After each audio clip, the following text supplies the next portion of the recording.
எசேக்கியேல் தீர்க்கதரிசியின் புஸ்தகம் 7ஆம் அதிகாரம். பின்னும் கர்த்தருடைய வார்த்தை எனக்கு உண்டாகி, அவர், மனுபுத்திரனே, இஸ்ரவேல் தேசத்தை குறித்து கர்த்தராகிய ஆண்டவர் சொல்லுகிறது என்னவென்றால், முடிவு வருகிறது, தேசத்தின் 4 முனைகளின் மேலும் முடிவு வருகிறது.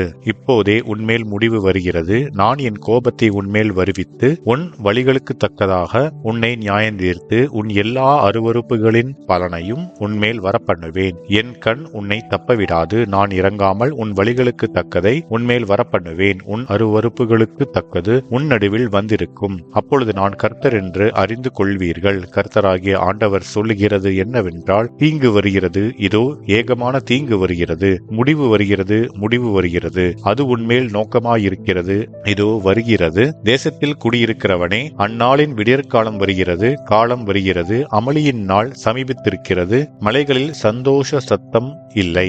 இப்பொழுது விரைவில் என் உக்கிரத்தை உன்மேல் ஊற்றி என் கோபத்தை உன்னில் தீர்த்து கொண்டு உன்னை உன் வழிகளுக்கு தக்கதாக நியாயந்தீர்த்து உன் எல்லா அருவருப்புகளின் பலனையும் உன்மேல் வரப்பண்ணுவேன். என் கண் உன்னை தப்பவிடாது. நான் இறங்காமல் உன் வழிகளுக்கு தக்கதை உன்மேல் வரப்பண்ணுவேன். உன் அருவருப்புகளுக்கு தக்கது உன் நடுவில் வந்திருக்கும். அப்பொழுது அடிக்கிறவராகிய நான் கர்த்தர் என்று அறிந்து கொள்வீர்கள். இதோ அந்த நாள் இதோ வருகிறது. அந்நாளின் விடியற்காலம் உதிக்கிறது, மிலாறு பூக்கிறது, அகந்தை செழிக்கிறது, அக்கிரமத்துக்கு மிலாறாக கொடுமை எழும்புகிறது.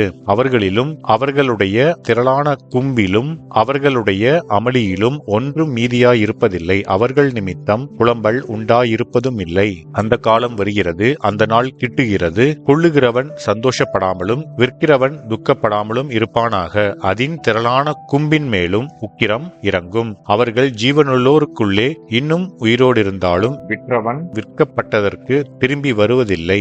அதின் திரளான கும்பின் மேலும் உண்டான தரிசனம் திரும்பாது. தன் அக்கிரமத்திலே வாழுகிற எவனும் தன்னை திடப்படுத்த மாட்டான். அவர்கள் எக்காலம் ஊதி எல்லாவற்றையும் ஆயத்தம் பண்ணியும் யுத்தத்துக்கு போகிறவன் இல்லை. என் உக்கிரம் அதின் திரளான கும்பின் மேலும் இறங்குகிறது. வெளியே பட்டயமும் உள்ளே கொள்ளை நோயும் பஞ்சமும் உண்டு. வயல்வெளியில் இருக்கிறவன் பட்டயத்தால் சாவான். நகரத்தில் இருக்கிறவனையோ பஞ்சமும் கொள்ளை நோயும் பட்சிக்கும். அவர்களில் தப்புகிறவர்கள் தப்புவார்கள். ஆனாலும் அவர்கள் அனைவரும் அவனவன் தன் தன் அக்கிரமத்தின் நிமித்தம் துக்கித்து கூப்பிடுகிற பள்ளத்தாக்குகளின் புறாக்களைப் போல மலைகளில் இருப்பார்கள். எல்லா கைகளும் சலித்து எல்லா முழங்கால்களும் தண்ணீரைப் போல் தத்தளிக்கும். இரட்டை உடுத்திக் கொள்வார்கள். தத்தளிப்பு அவர்களை மூடும். எல்லா முகங்களும் வெட்கப்படும். எல்லா தலைகளும் மொட்டையிடப்படும். தங்கள் வெள்ளியை தெருக்களில் எரிந்து விடுவார்கள். அவர்களுடைய பொன் வேண்டா விருப்பாயிருக்கும். கர்த்தருடைய சினத்தின் நாளிலே அவர்கள் வெள்ளியும் அவர்கள் பொன்னும் அவர்களை விடுவிக்க மாட்டாது. அவர்கள் அதனால் தங்கள் ஆத்துமாக்களை திருப்தியாக்குவதும் இல்லை, தங்கள் வயிறுகளை நிரப்புவதும் இல்லை. அவர்கள் அக்கிரமமே அவர்களுக்கு இடரலாயிருந்தது. அவருடைய சிங்காரத்தின் மகிமையை அகந்தைக்கென்று வைத்து அதிலே அருவருக்கப்படத்தக்கதும் சீயன்றி கலப்படத்தக்கதுமான காரியங்களின் விக்கிரகங்களை உண்டு பண்ணினார்கள். ஆகையால் நான் அவைகளை அவர்களுக்கு வேண்டா வெறுப்பாக்கி அதை அந்நியர் கையிலே கொள்ளையாகவும் பூமியில் துஷ்டர்களுக்கு சூறையாகவும் கொடுப்பேன். அவர்கள் அதை பரிசுத்த குலைச்சலாக்குவார்கள். என் முகத்தை அவர்களை விட்டு திருப்புவேன். அதனால் என் அந்தரங்க ஸ்தலத்தை பரிசுத்த குலைச்சலாக்குவார்கள். பரிகாரர் அதற்குள் பிரவேசித்து அதை பரிசுத்த குலைச்சலாக்குவார்கள். ஒரு சங்கிலியை பண்ணிவை. தேசம் நியாய தீர்ப்புக்குள்ளான இரத்த பலிகளால் நிறைந்திருக்கிறது. நகரம் கொடுமையால் நிறைந்திருக்கிறது.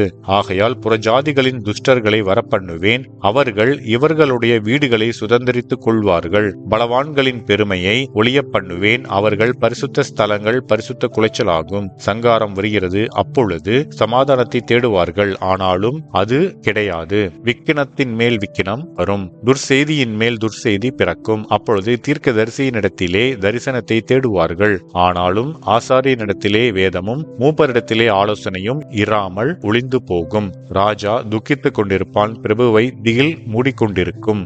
தேசத்து ஜனங்களின் கைகள் தளர்ந்து போகும். நான் அவர்கள் வழிகளின்படியே அவர்களுக்கு செய்து அவர்கள் நியாயங்களின்படியே அவர்களை நியாயந்தீர்ப்பேன். அப்பொழுது நான் கர்த்தர் என்று அறிந்து கொள்வார்கள் என்றார் என்பதே. ஆமென்.